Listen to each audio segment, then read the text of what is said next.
Welcome to Regency Glass, where the difference is clear.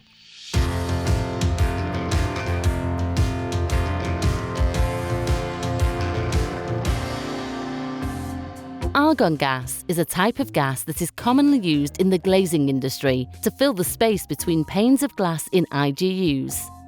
The reason for using argon gas is that it is a good insulator and it is invisible to the human eye, meaning it helps to reduce the amount of heat that can pass through the window but remains invisible in the process.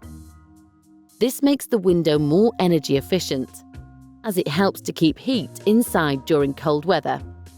Argon gas is colourless, odourless, non-flammable and non-toxic. Overall, combining argon gas with low-E or solar control glass is one of the most effective ways to improve the energy efficiency of IGUs. For more information on argon gas, feel free to get in touch with either Regency Glass or your local window supplier.